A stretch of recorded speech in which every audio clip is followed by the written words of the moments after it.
ಸಾವಿತ್ರಕ್ಕ, ಅಮ್ಮ ಇಲ್ಲಿ? ಜನ್ಯಮ್ಮೋರು ಅದ್ಯಾವುದೋ ದೇವಸ್ಥಾನದ ಬಗ್ಗೆ ಹೇಳಿದ್ರಂತೆ.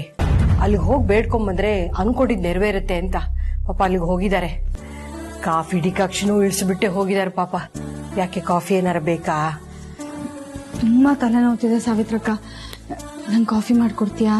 ಹೂನಮ್ಮ, ಇರು ತಂದೆ.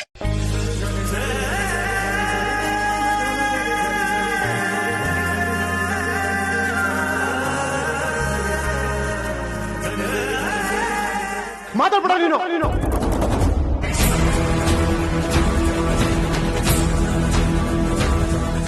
ಯಾಕೆ ಹಿಂಗ್ ಮಾಡ್ದೆ ಹೇಳು? ಯಾಕೆ? ನನಗಷ್ಟು ಸ್ವಾತಂತ್ರ್ಯ ಇಲ್ವಾ? ಹೇಳ್ತಾ ಹೇಳಲ್ವೋ? ಹೇಳಲ್ಲ. ಜನನಿಗೆ ಕೋಪ ಬರೆಸ್ಬೇಡ, ಒಳ್ಳೆ ಮಾತಲ್ಲಿ ಹೇಳ್ತೀನಿ, ಹೇಳು. ಹೇಳಲ್ಲ.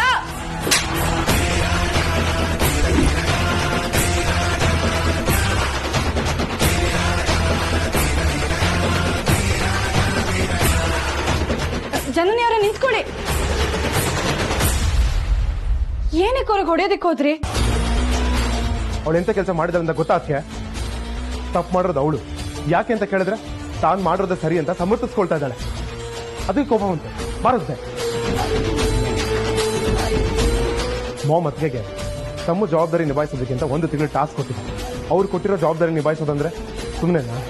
ಹುಲಿ ಮೇಲೆ ಸವಾರಿ ಮಾಡ್ದಂತೆ. ಆದ್ರೂ ಪಾಪ ಅದಕ್ಕೆ ಟಾಸ್ಕ್ ಕಡೆ ಫುಲ್ ಗಮನ ಕೊಟ್ಟಿದ್ದಾರೆ. ನನ್ನ ಮೇಲೆ ನಂಬಿಕೆ ಇಟ್ಟು ಹಣಕಾಸಿನ ಜವಾಬ್ದಾರಿ, ಕ್ರೆಡಿಟ್ ಮತ್ತೆ ಡೆಬಿಟ್ ಕಾರ್ಡ್ ಕೊಟ್ಟಿದ್ದಾರೆ. ನಾನು 1 ರೂಪಾಯಿ ಖರ್ಚು ಮಾಡಬೇಕು ಅಂದ್ರೂ ಅದಕ್ಕೆ ಹತ್ರ ಪರ್ಮಿಷನ್ ತಗೋಬೇಕು. ಅಂತದ್ರಲ್ಲಿ ಇವಳು ನನ್ಗೆ ಹೇಳ್ದಂಗೆ ಕಾರ್ಡಿಂದ 5 ಲಕ್ಷ ಯೂಸ್ ಮಾಡಿದ್ದಾಳೆ.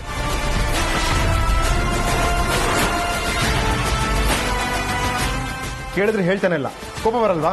ಹೋಗ್ಲಿ ಬಿಡಪ್ಪ ಪ್ರೀತು, 5 ಲಕ್ಷ ಅಷ್ಟೇ ತಾನೆ. ಮೊನ್ನೆ ಪಾರ್ವತಿದು ಸೀರೆ ಒಡವೆಗೆ 17 ಲಕ್ಷ ಖರ್ಚಾಗ್ಲಿಲ್ವಾ? ಏನಮ್ಮ ಪಾರ್ವತಿ? ಹಾ ಹೌದು ನಿಜ ಚಿಕ್ಕಮ್ಮ. ಆದ್ರೆ ಆ ದುಡ್ಡು ಏನಕ್ಕೆ ಖರ್ಚಾಗಿದೆ ಅಂತ ಎಲ್ರಿಗೂ ಗೊತ್ತಿದೆ. ಆದ್ರೆ ಇವಳು ಕೇಳಿದ್ರೆ ಏನಕ್ಕೆ ಖರ್ಚಾಗಿದೆ ಅಂದ್ರೆ ಹೇಳ್ತಾನೆ ಇಲ್ಲ. ನನ್ನ ಪ್ರಶ್ನೆ ಅದು, ದುಡ್ಡಿಂದಲ್ಲ. ಜನನಿಯವ್ರೆ ನಿಂತ್ಕೊಳ್ಳಿ. ಬ್ಯಾಗ್ ತಗೊಂಡು ಎಲ್ಲ ಹೋಗ್ತಾ ಇದ್ದೀರಾ? ಊರಿಗೆ. ಊರ್ಗ? ಹೌದು, ನನ್ ಮನೆ ಬಿಟ್ಟು ಹೋಗ್ತಾ ಇದ್ದೀನಿ.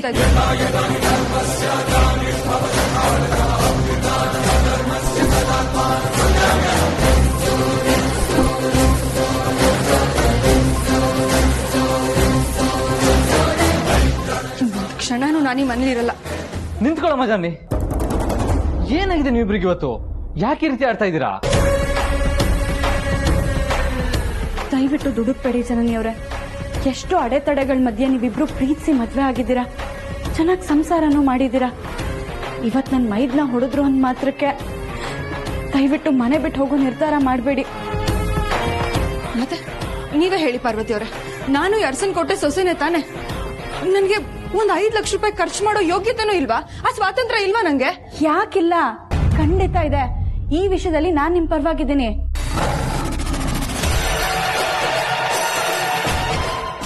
ಏನದಕ್ಕೆ ನೀವು ಅವಳು ತಪ್ಪು ಮಾಡಿದ್ರು ಅವಳ ಪರವಾಗಿ ಮಾತಾಡ್ತಿದ್ದೀರಲ್ಲ?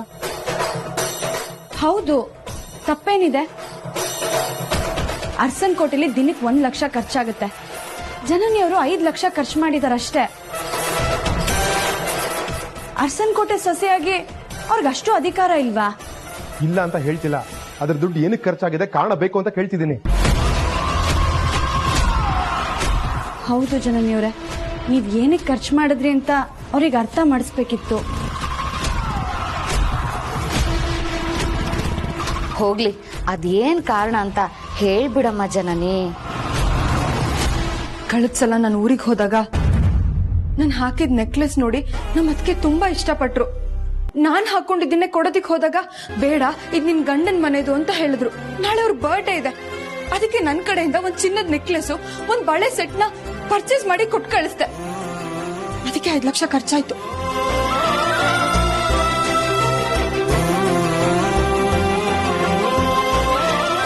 ಎಂಥ ಒಳ್ಳೆ ಕೆಲಸ ಮಾಡಿದೀರಾ. ಇದರಿಂದ ಎಲ್ರಿಗೂ ಖುಷಿ ಆಗುತ್ತೆ. ಈ ವಿಷಯ ನೀವು ಮುಂಚೆನೆ ಯಾಕೆ ಹೇಳಲಿಲ್ಲ? ನನ್ಗಷ್ಟು ಸ್ವತಂತ್ರ ಇದೆ ಅಂತ ಅನ್ಕೊಂಡೆ. ಗಂಡ ಆದವನು ನನ್ ಮೇಲೆ ನಂಬಿಕೆ ಇಡ್ಬೇಕು ಅಂತ ನಿರೀಕ್ಷೆ ಮಾಡೋದ್ ತಪ್ಪ? ಖಂಡಿತ ಇಲ್ಲ. ಗಂಡ ಆದವನು ಅದನ್ನ ಅರ್ಥ ಮಾಡ್ಕೋಬೇಕು, ನಿಜ. ಆದ್ರೆ ಅದು ಅರ್ಥ ಆಗದೆ ಪದೇ ಪದೇ ಕೇಳೋವಾಗ ಅದನ್ನ ಅರ್ಥ ಮಾಡಿಸ್ಬೇಕಾಗಿರೋ ಜವಾಬ್ದಾರಿ ಎದುರುಗಡೆ ಇರೋ ವ್ಯಕ್ತಿದಾಗಿರುತ್ತಲ್ವಾ?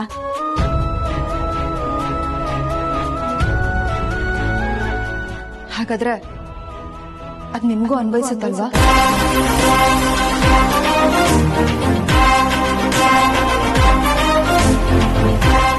ನನಗ ಹೌದು. ನಾನ್ ಖರ್ಚು ಮಾಡಿರೋ 5 ಲಕ್ಷ ರೂಪಾಯಿಗೆ ನಿಮ್ ಮೈದ್ನಿಗೆ ಸ್ಪಷ್ಟತೆ ಕೊಡ್ಬೇಕು ಅನ್ನೋದಾದ್ರೆ 300 ಕೋಟಿ ಹೂಡಿಕೆ ಮಾಡೋರ್ಗೆ ನೀವು ಸ್ಪಷ್ಟತೆ ಕೊಡೋದ್ರಲ್ಲಿ ಏನ್ ತಪ್ಪಿದೆ?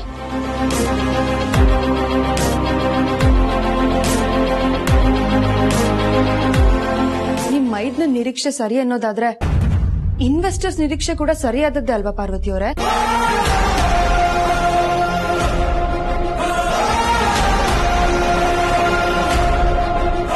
ಸಂಬಂಧ ಉಳಿಸೋದಕ್ಕೆ ಇಬ್ರು ವ್ಯಕ್ತಿಗಳ ಮಧ್ಯೆ ಸ್ಪಷ್ಟತೆ ಮುಖ್ಯ, ಮತ್ತದು ಅಷ್ಟೇ ಸುಲಭ ಅಂತ ನೀವು ನಂಬೋದಾದ್ರೆ ಇನ್ವೆಸ್ಟರ್ಸ್ ಹತ್ರ ಮಾತಾಡಿ ನಮ್ ಪ್ರಾಡಕ್ಟ್ ಬಗ್ಗೆ ನಿಮ್ ಮನ್ಸಲ್ಲಿರೋದನ್ನ ಅವ್ರಿಗೆ ಅರ್ಥ ಮಾಡಿಸೋದು ಯಾಕೆ ಸುಲಭದ ಕೆಲಸ ಆಗ್ಬಾರ್ದು?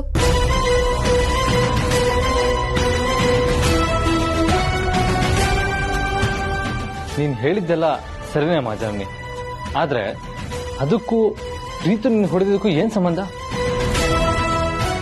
ಬ್ರೋ, ಅದಕ್ಕೆ ಈ ವಿಷಯ ಅರ್ಥ ಮಾಡಿಸೋದಕ್ಕೆ ನಾನು ಜನನೇ ಸೇರಿ ಆಡಿದ ನಾಟಕ ಇದೆ.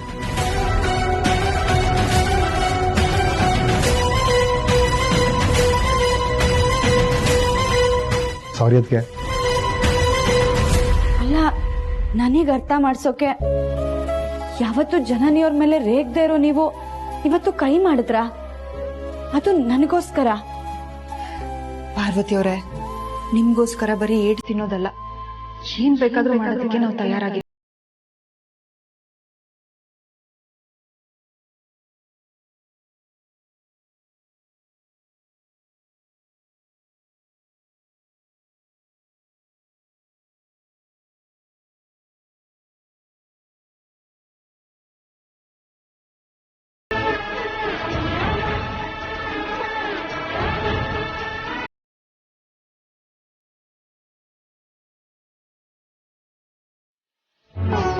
ನೋಡಿದೆ ಪಾರು, ನಿನ್ನ ಗೆಲ್ವಿಗೋಸ್ಕರ ಎಷ್ಟೆಲ್ಲ ಜನ ಕಾಯ್ತಾ ಇದೀವಿ. ಈಗಲೂ ನನ್ನ ಕೈಲಿ ಆಗಲ್ಲ, ನಾನು ಮಾಡಲ್ಲ ಅಂತ ಕೈ ಕಟ್ ಕೂರ್ತೀಯ?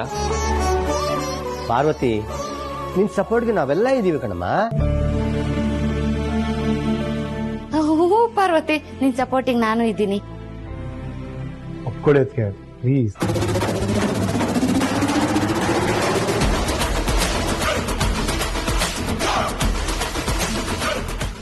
ಸರಿ ಸರಿ ಸರಿ, ನಾಳೆ ಅವ್ರನ್ನ ಮನೆಗೆ ಬರೋದಕ್ಕೆ ಹೇಳಿ ಯಜಮಾನ್ರೆ.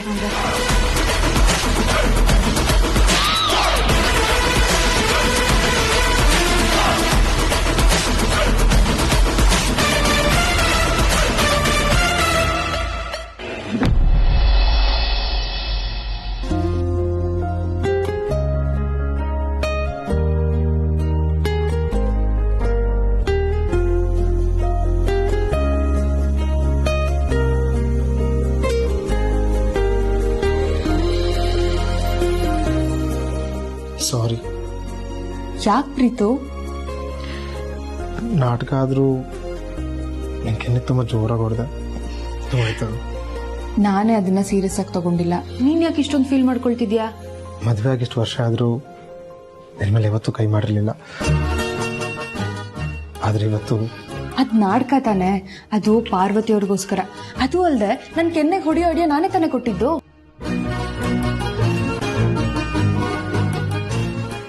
I love you.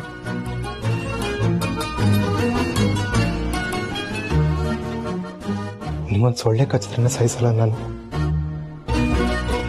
ಅಂಥದ್ರಲ್ಲಿ ಹೊಡೆದ್ಬಿಟ್ಟೆ. ಆ ಮೂಮೆಂಟಲ್ಲಿ ಸ್ವಲ್ಪ ಜೋರಾಗಿ ಹೊಡೆದ್ಬಿಟ್ಟೆ ಅನ್ಸುತ್ತೆ. ನೋವಾಯ್ತಾ? ನನ್ಗೆಷ್ಟು ನೋವಾಯ್ತು ಗೊತ್ತಾ? ನೀನ್ ಮಾಡಿರೋ ತಪ್ಪಿಗೆ ಶಿಕ್ಷೆ ಅನುಭವಿಸ್ಬೇಕು ತಾನೆ? ಸರಿ ಆಯ್ತು, ನೀ ಏನ್ ಶಿಕ್ಷೆ ಆದ್ರೂ ಕೊಡು, ನಾನು ಅನುಭವಿಸಕ್ಕೆ ರೆಡಿ ಇದೀನಿ. ಹೊಡೆದಿರೋ ಕೆನ್ನೆಗೆ ಟ್ರೀಟ್ಮೆಂಟ್ ಕೊಡು. ಸರಿ, ಏನಾದ್ರು ಆಯಿಂಟ್ಮೆಂಟ್ ತರ್ತೀನಿ. ಆಯಿಂಟ್ಮೆಂಟ್ ಇಂದಾನೋ ಅಥವಾ ಪೇನ್ ಕಿಲ್ಲರ್ ಇಂದಾನೋ ಕಡಿಮೆ ಆಗೋದಲ್ಲ, ಇದು ನಿನ್ನಿಂದ ಮಾತ್ರ ಸಾಧ್ಯ.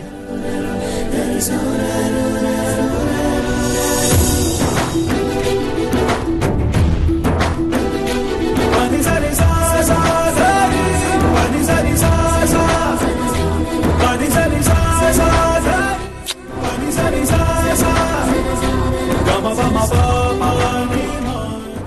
ಒಂದ್ ಕೆನ್ನೆಗೆ ಹೊಡೆದ್ರೆ ಇನ್ನೊಂದ್ ಕೆನ್ನೆಗೆ ತೋರಿಸ್ತಾರಲ್ವಾ, ಅದೇ ತರ ಒಂದ್ ಕೆನ್ನೆಗೆ ಮುತ್ತು ಕೊಟ್ರೆ ಇನ್ನೊಂದ್ ಕೆನ್ನೆಗೂ.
ನಮಸ್ತೆ. ಕುತ್ಕೊಳ್ಳಿ.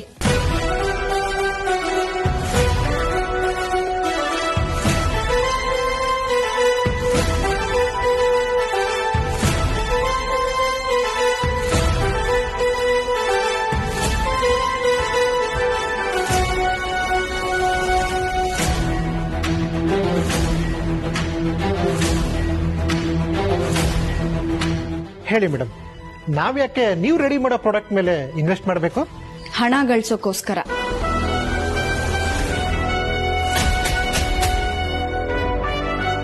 ಅಂದ್ರೆ ದುಡ್ಡೇ ಮುಖ್ಯ ಅಂತ ನಿಮ್ ಮಾತನಾಡ್ತಾ? ಅಲ್ಲ, ಆದ್ರೆ ನಂಬಿಕೆ ವ್ಯವಹಾರ ಏನೇ ಇದ್ರೂ ಕೊನೆಗೆ ಗಣನೆಗೆ ಬರೋದು ಹಣ ಅಲ್ವಾ?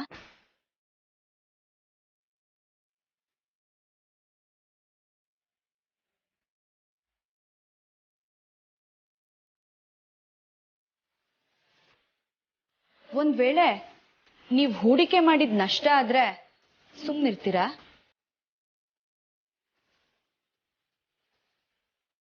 ಇಲ್ಲ ತಾನೆ? ವ್ಯವಹಾರದಲ್ಲಿ ನಂಬಿಕೆ ಅನ್ನೋದು ಎಷ್ಟು ಮುಖ್ಯನೋ ಅದೇ ರೀತಿ ದುಡ್ಡು ಕೂಡ ಮುಖ್ಯ. ನಾವು ಮುಖದ ಮೇಲಿನ ಬಂಗು ಮೊಡವೆ ನಿವಾರಣೆಗೆ ಅಂತ ಒಂದ್ ಸೋಪ್ನ ತಯಾರಿಸಬೇಕು ಅಂತ ಇದೀವಿ.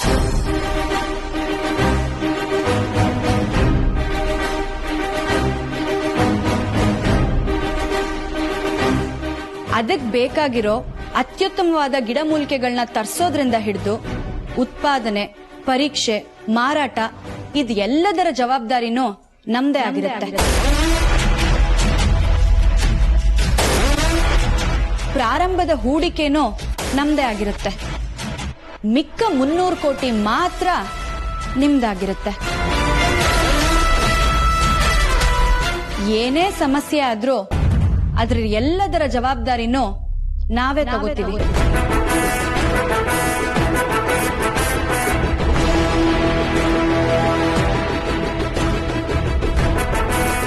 ಈ ವ್ಯಾಪಾರದಲ್ಲಿ ನಷ್ಟ ಆದ್ರೆ ಅದ್ರ ಹೊಣೆನೂ ನಮ್ದೇ ಆಗಿರುತ್ತೆ.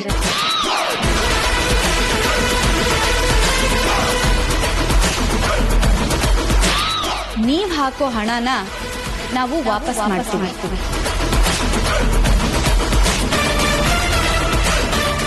ಆದ್ರೆ ಅಂಥ ಸಂದರ್ಭ ಬರಲ್ಲ.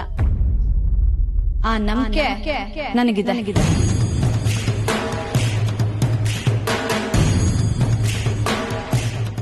ಇದನ್ನ ಬಳಸೋದ್ರಿಂದ ಜನರಿಗೆ ಏನೇನ್ ಲಾಭ ಇದೆ ಅನ್ನೋದನ್ನ ಮನದಟ್ಟು ಮಾಡ್ತೀವಿ.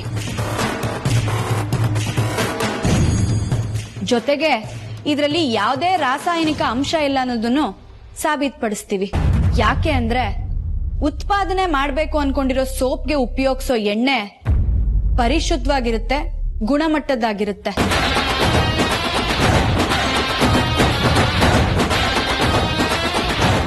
ಈಗ ಹೇಳಿ, ಯಾರ್ಯಾರು ಹಣ ಹೂಡಿಕೆ ಮಾಡೋದಕ್ಕೆ ತಯಾರಾಗಿದ್ದೀರಾ?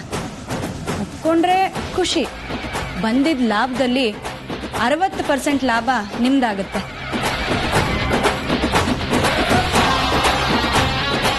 ಹೂಡಿಕೆ ಮಾಡಲೇಬೇಕು ಅನ್ನೋ ಬಲವಂತ ಏನೂ ಇಲ್ಲ.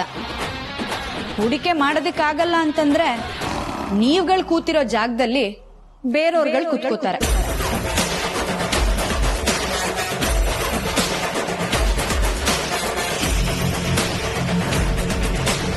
ನಮ್ಮ ಕಂಪನಿ ಜೊತೆ ಅನೇಕ ವರ್ಷಗಳಿಂದ ಕೈ ಜೋಡಿಸಿರೋದಕ್ಕೆ ನಿಮ್ಗೆ ಮೊದಲನೇ ಆದ್ಯತೆ ಕೊಡ್ತಾ ಇದ್ದೀನಿ.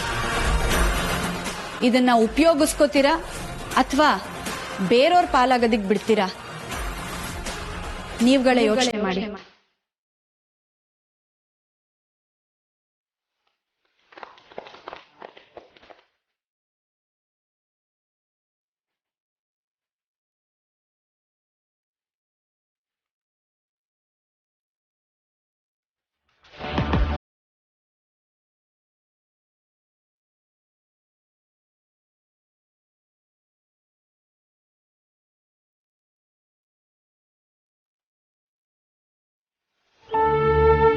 ಫ್ಯಾಂಟಾಸ್ಟಿಕ್. ನಿಮ್ಮ ಅಪ್ರೋಚ್ ನನಗೆ ಇಷ್ಟ ಆಯ್ತು. I am ready to invest 100 crores.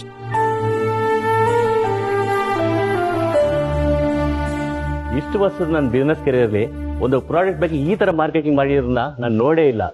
ನಾನು 50 crores ಇನ್ವೆಸ್ಟ್ ಮಾಡಕ್ಕೆ ರೆಡಿ ಇದ್ದೀನಿ.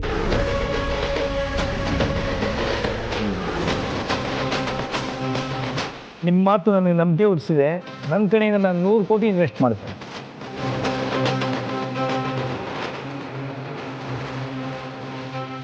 ನನ್ನ ಕಡೆಯಿಂದ 50 crores.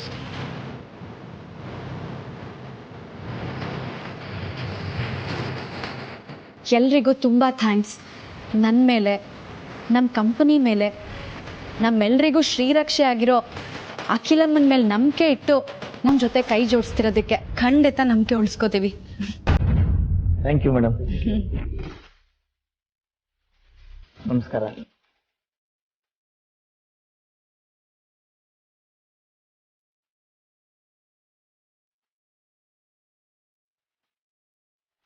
Congratulations Paru. Thank you ಯಜಮಾನ್ರೆ.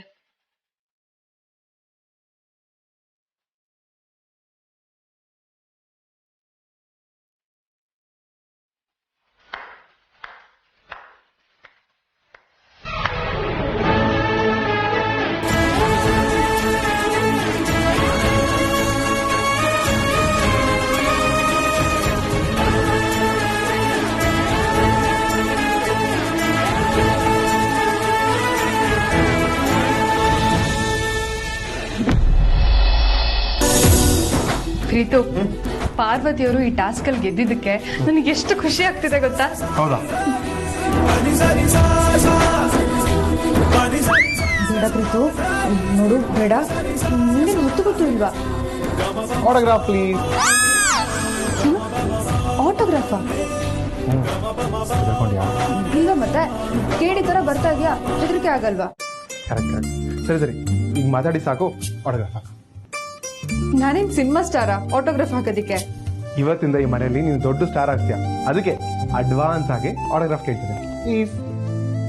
ನಾನು ಯಾವ ವಿಷಯಕ್ಕೆ ಸ್ಟಾರ್ ಆಗ್ತೀನಿ ಅಂತ ಬಿಡ್ಸ್ ಹೇಳಪ್ಪ. ಇವತ್ತು ಅದಕ್ಕೆ ಇಷ್ಟು ದೊಡ್ಡ ಟಾಸ್ಕ್ ಅಲ್ಲಿ ಗೆದ್ದಿದ್ದಾರೆ, ಅದರಿಂದ ಮಾಮ್ ಇಂಪ್ರೆಸ್ ಆಗಿದ್ದಾರೆ. ಸೊ ಇದ್ರಲ್ಲಿ ಅದಕ್ಕೆ ಗೆಲ್ಲು ಅಂತ ಮಾಮ್ ಬರೀತಾರೆ. ಇದು ಇಡೀ ಜಗತ್ಗೆ ಗೊತ್ತಿರೋ ಸತ್ಯ ಅಲ್ವಾ? ಹೌದು, ಆದ್ರೆ ಇದ್ರಲ್ಲಿ ನಿನ್ ಹೆಂಡತಿ ಸೆಲೆಬ್ರಿಟಿ ಆಗೋ ವಿಷಯ ಏನಿದೆ? ಟಾಸ್ಕ್ ಗೆದ್ದಿರೋದು ಪಾರ್ವತಿಯವರು. ಅತ್ತೆ ನಿಜವಾಗ್ಲೂ ಹೊಗಳೋದೇ ಆದ್ರೆ ಅದು ಪಾರ್ವತಿಯವ್ರನ್ನ ತಾನೆ. ಆದ್ರೆ ಅದೇ ಅದಕ್ಕೆ ಹೊಗಳೋದು ನಿನ್ನ. ನನ್ನನ್ನ? ಹೌದು. ಪಾರ್ವತಿಯವರು ನನ್ನನ್ನ ಹೊಗಳ್ತಾರ? ಹೌದು. ನೋಡ್ದ್ಯಾ, ನಾನು ಹೇಳಿರ್ಲಿಲ್ವಾ ಮೊನ್ನೆ ಅದಕ್ಕೆ ನೀನು ಹೊಗಳ್ತಾ ಇದ್ರು ಅಂತ. ನಾನೇನಾದ್ರೂ ದೊಡ್ಡ ಮಟ್ಟದಲ್ಲಿ ಗೆದ್ರೆ ಅದಕ್ಕೆ ಕಾರಣ ಜನನಿ ಅವ್ರನ್ನೇ ಮೊದಲು ಹೊಗಳೋದು ಅಂತ ಹೇಳ್ತಿದ್ರು. ಹೌದಾ ಬಾಬಾ? ಹೌದಮ್ಮ ಜನನಿ. ಅಮ್ಮ 300 ಕೋಟಿ ಇನ್ವೆಸ್ಟ್ ಮಾಡೋದಕ್ಕೆ ಒಪ್ಪಿಸ್ಬೇಕು ಅಂತ ಹೇಳಿದ್ರು. ಇವತ್ತು ಬಂದು ಇನ್ವೆಸ್ಟರ್ಸು ಇನ್ವೆಸ್ಟ್ ಮಾಡೋದಕ್ಕೆ ಒಪ್ಕೊಂಡಿದ್ದಾರೆ. ಇದು ಪಾರ್ವತಿಯ ದೊಡ್ಡ ಗೆಲುವು. ಆದ್ರೆ ಪಾರ್ವತಿ ಗೆಲುವಿನ ಹಿಂದೆ ನಿನ್ನ ಕಾಂಟ್ರಿಬ್ಯೂಷನ್ ತುಂಬಾನೇ ಇದೆ. ಅವಳು ಪ್ರತಿ ಸತಿ ಕುಗ್ದಾಗ್ಲೂ ನನ್ನಷ್ಟೇ ನೀನು ಕೂಡ ಅವಳಿಗೆ ಧೈರ್ಯ ತುಂಬಿದ್ಯಾ. ಇವತ್ತೇ ಟಾಸ್ಕ್ ಅಲ್ಲಿ ತಗೋ, ನನ್ಗೆ ಆಗಲ್ಲ ಅಂತ ಹೇಳ್ಬಿಟ್ಟು ರಗ್ಗೋದಿ ಮಲ್ಕೊಂಡಿದ್ಲು. ಅವಾಗ ನಾನೇನೋ ಧೈರ್ಯ ತುಂಬಿದೆ. ಆದ್ರೆ ಈ ಟಾಸ್ಕ್ ಅಲ್ಲಿ ಗೆಲ್ಲೇಬೇಕು ಅಂತ ನೀನ್ ಪ್ರೀತು ಹತ್ರ ಏಟ್ ತಿಂದು ಮನೆ ಬಿಟ್ಟು ಹೋಗೋ ಡ್ರಾಮಾ ಮಾಡಿದ್ದಕ್ಕೇನೆ. ಅವಳಿಗೆ ಈ ಟಾಸ್ಕ್ ಎಷ್ಟು ಇಂಪಾರ್ಟೆಂಟ್ ಅಂತ ಅರ್ಥ ಆಗಿದ್ದು. ನೋಡಮ್ಮ ಜಾನ್ವಿ, ಅಮ್ಮ ನಿನ್ನ ಹೊಗಳ್ತಾರೋ ಬಿಡ್ತಾರೋ ನನಗೆ ಗೊತ್ತಿಲ್ಲ, ಆದ್ರೆ ನಾನು ಪಾರು ಅಂತೂ ನಿನ್ನ ಹೆಲ್ಪ್ನ ಯಾವತ್ತೂ ಮರೆಯಲ್ಲ. ನನಗಂತೂ ಗ್ಯಾರಂಟಿ ಇದೆ ಬ್ರೋ, ಇವತ್ತು ಮಾಮ್ ಅದಕ್ಕೇನು ಹೊಗಳ್ತಾರೆ, ಅದಕ್ಕೆ ಜನನಿ ಹೊಗಳ್ತಾರೆ. ಒಟ್ನಲ್ಲಿ ಮಾಮ್ಗೆ ಇಬ್ರು ಸೊಸೆಂದ್ರ ಬಗ್ಗೆ ಪ್ರೌಡ್ ಫೀಲ್ ಬರೋದಂತೂ ಗ್ಯಾರಂಟಿ.